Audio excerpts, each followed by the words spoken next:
ನೋಡಿದ್ರೇನ ಬಾಯಿ ಒಳಗೆ ನೀರು ಬರ್ತಾವ್ರಿ. ಅಂತ ಕಟ್ಟಿನ ಸಾರು ಮಾಡೀವ್ರಿ ಇವತ್ತು. ಕಡ್ಲಿ ಬೇಳಿದು ಅಗ್ದಿ ಸಿಂಪಲ್ ಆಗಿ ಮಾಡೀವ್ರಿ, ಭಾಳ ಏನೂ ಹಾಕಿಲ್ಲ ಅದಕ್ಕೆ. ಆ ಕಟ್ಟಿನ ಸಾರು ಮಾಡೋದಕ್ಕೆ ಇಲ್ಲಿ ಏನೇನು ಅನ್ನೋದು ನೋಡ್ಕೊಂಡ್ ಬರ್ರಿ. ಈಗ ನೋಡ್ರಿ ಇಲ್ಲೇ ಈ ರೀತಿ ಕಡ್ಲಿ ಬೇಳಿ ಕುದಿಸಿ ಬಸ್ಕೊಂಡಿವ್ರಿ. ಇದನ್ನ ಈಗೇನು ತೆಳಗ ಇದ್ರೊಳಗೆ ಬೀಳಾಕತ್ತೈತಿರ್ಲ ಅದ್ರದನ ಕಟ್ಟಿನ ಸಾರು ನೋಡ್ರಿ. ಇಲ್ಲಿ ಏನೈತಿರ್ಲ ಇದ ಕಟ್ಟ ನೋಡ್ರಿ. ಈಗ ಇಲ್ಲಿ ಗ್ಯಾಸ್ ಮೇಲೆ ಬೋಗಾಣಿ ಇಟ್ಟ ಬೋಗಾಣಿಗೆ ಎಣ್ಣೆ ಹಾಕಿವ್ರಿ. ಎಣ್ಣೆ ಅಂತೂ ಕಾದೈತಿ. ಸಾಸ್ಮಿ ಹಾಕಿದೀವ್ರಿ ನೋಡ್ರಿ. ಸಾಸ್ಮಿ ಒಂದು ಇಟ್ಟು ಚಟಪಟ ಅಂದು ಗುಪ್ಲೇನ ಜೀರಿಗೆ ಹಾಕಿ ಬಿಡುದ್ರಿ. ಜೀರಿಗೆ ಆದ ನಂತರ ಇಲ್ಲಿ ಕರಿಬೇವಿನ ಎಲೆ ಹಾಕಿದೀವಿ ನೋಡ್ರಿ. ಕರಿಬೇವಿನ ಎಲೆ ಆದ ನಂತರ ಇಲ್ಲೇ ಬೆಳ್ಳುಳ್ಳಿ ಹಾಕಿದೀವ್ರಿ, ಜಜ್ಜಿಟ್ಟಂಥದ್ದು. ಬೆಳ್ಳುಳ್ಳಿ ಸೇರಿಸಿದಿಂದ ಒಂದು ಸ್ವಲ್ಪ ಆ ಕಡೆಯಿಂದ ಈ ಕಡೆ ಈ ಕಡೆಯಿಂದ ಆ ಕಡೆ ತಿರುವಾಡ್ಬೇಕ್ರಿ. ತಿರುವಾಡಿದ್ದಿಂದ ಏನೈತಿ ಈಗ ನೋಡ್ರಿ. ಇಷ್ಟ ಆದಿಂದ ಈಗ ಟೊಮೆಟೊ ಹಾಕಾಕತ್ತಿದೀವಿ ನೋಡ್ರಿ. ಟೊಮೆಟೊ ಹಾಕಿ ಅದನ್ನೂ ಒಂದು ಸ್ವಲ್ಪ ಇದನ್ನ ಮಾಡ್ಕೋಬೇಕ್ರಿ, ತಿರುವಾಡ್ಕೋಬೇಕು ನೋಡ್ರಿ. ಈಗ ಹಸಿ ಮೆಣಸಿನ್ಕಾಯಿ ಖಾರ ಜಜ್ಜಿಟ್ಟಿದ್ದೀವಿ ನಾವು. ಜಜ್ಜಿಟ್ಟಂತ ಹಸಿ ಮೆಣಸಿನ್ಕಾಯಿ ಸೇರಿಸಿದ್ವಿ. ಇದೇನೈತಿ ಒಣ ಕೊಬ್ಬರಿ ಐತ್ರಿ. ಇದನ್ನ ತಿಳುವಂಗೆ ಹೆರಿಚಿ ಒಂದಿಟ ಕರ್ಕೊಂಡ್ ಕಿಶಿಂದ ಕಲ್ಲೊಳಗೆ ಜಜ್ಜಿವ್ರಿ ಇದನ್ನ ಕೊಬ್ಬರಿ ನೋಡ್ರಿ. ಈಗ ಎಷ್ಟು ಸೇರಿ ಚಲೋ ತಂಗೆ ತಿರುವಾಡ್ಕೋಬೇಕ್ರಿ. ಇದನ್ನ ಪೂರ್ತಿ ಉಮ್ಗೊಳ್ಬೇಕತ್ತಾರಲ್ಲ ಆ ರೀತಿ ಮಿದು ಆಗುವವರೆಗೆ ಕರ್ಕೋಬೇಕ್ರಿ. ಉರಿ ಅಗ್ದಿ ಸ್ಲೋ ಇಟ್ಟ. ಈಗ ಏನೈತಿ ಇಲ್ಲಿ ಅರ್ಶಿನ ಪುಡಿ ಹಾಕಿದೀವಿ ನೋಡ್ರಿ.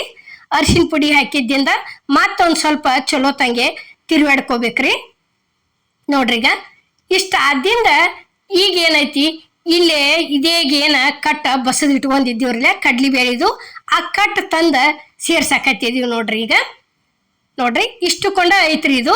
ಇಷ್ಟ ಆದಿಂದ ಇದಕ್ಕೆ ನೀರು ಒಂದು ಸ್ವಲ್ಪ ಸೇರಿಸ್ಕೋಬೇಕ್ರಿ.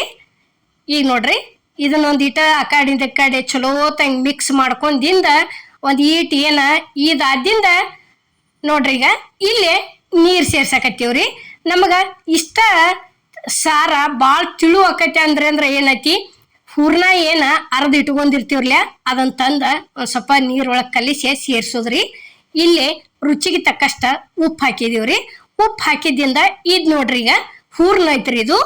ಹೂರ್ಣ ಇದನ್ನ ನೀರಾಗ ಹಾಕಿ ಕಲಸ್ಕೊಳ್ದ್ರಿ. ಈ ಹೂರ್ಣ ಕಲಿಸಿ ಹಾಕಿದೀವಿ ಅಂತ ತಿಳ್ಕೊರಿ.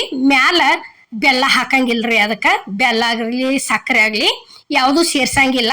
ಇದ ಸ್ವೀಟ್ ಇರ್ತೈತಿ. ಇಷ್ಟ ಸ್ವೀಟಕ್ಕನ ಕರೆಕ್ಟ್ ಆಕೈತ್ರಿ ಅದು. ಈಗ ನೋಡ್ರಿ ಇಲ್ಲಿ ಇದನ್ನ ಹಾಕಿದ್ದಿಂದ ಪೂರ್ತಿ ಸಾರ ಅಗ್ದಿ ಮಂದಗ ಚಲೋ ಆಕೈತ್ರಿ. ಅಗ್ದಿ ತಿಳು ಉಣ್ಣೋರು ಒಬ್ಬೊಬ್ರಲ್ಲೇ ಅಗ್ದಿ ತಿಳು ಉಣ್ತಾರ್ರಿ, ಒಬ್ಬೊಬ್ರಲ್ಲೇ ಒಂದ್ ಸ್ವಲ್ಪ ಗಟ್ಟಿನ ಮ್ಯಾಲ ಉಣ್ತಾರ್ರಿ. ಅನ್ನಕ್ಕೆ ಹತ್ತಬೇಕು ಸಾರ ತೇಕೆಸಿಂದ. ಅದಕ್ಕೆ ಏನೈತಿ ಇಲ್ಲಿ ನಾವು ಒಂದ್ ಸ್ವಲ್ಪ ಈ ರೀತಿ ಹೂರ್ಣ ಕಲಿಸಿ ಹಾಕಿವ್ರಿ. ಕಡ್ಲಿ ಇದ್ರದ್ದು ಹೂರ್ಣ ಹರ್ಕೊಂಡದ್ದು.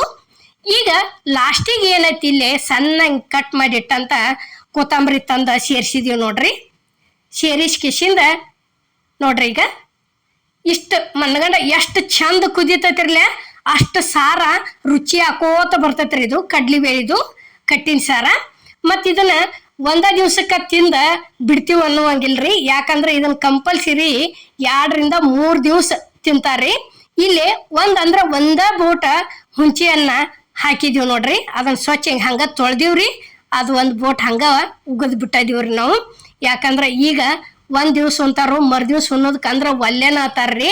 ಯಾಕಂದ್ರೆ ಪೈಲಾದ ಮಂದಿ 3 ರಿಂದ 4 ದಿವಸ ಕಂಪಲ್ಸರಿ ಕಟ್ಟಿನ ಸಾರು ಊಟ ಮಾಡ್ತಿದ್ರಿ. ಅನ್ನದ ಜೋಡಿ ಆಗ್ಲಿ ಸೈಡ್ ಒಬ್ಬೊಬ್ರ ಬೆಲ್ಲದ ನೀರು ಹಾಕೋಕ್ಕಿಂತಲೂ ಹೋಳಿಗೆಗೆ ಕಟ್ಟಿನ ಸಾರು ಹಾಕೊಂಡನ ಊಟ ಮಾಡ್ತಾರ್ರಿ. ಈಗ ನೋಡ್ರಿ ಇಲ್ಲಿ ಈ ರೀತಿ ಆಗೈತ್ರಿ. ಇದು ಇಷ್ಟ ಗಟ್ಟಿನೂ ಆಗೈತಿ ನೋಡ್ರಿ. ಯಾವ ರೀತಿ ಆಗೈತಿ ಅನ್ನೋದು ನಾವು ನಿಮಗೆ ತೋರ್ಸಾಕತ್ತೀವ್ರಿ ಇಲ್ಲೇ ನೋಡ್ರಿ. ಈಗ ತಿರುವಾಡಿ ನೋಡ್ರಿ. ಎಲ್ಲರಿಗೂ ನಮಸ್ಕಾರ.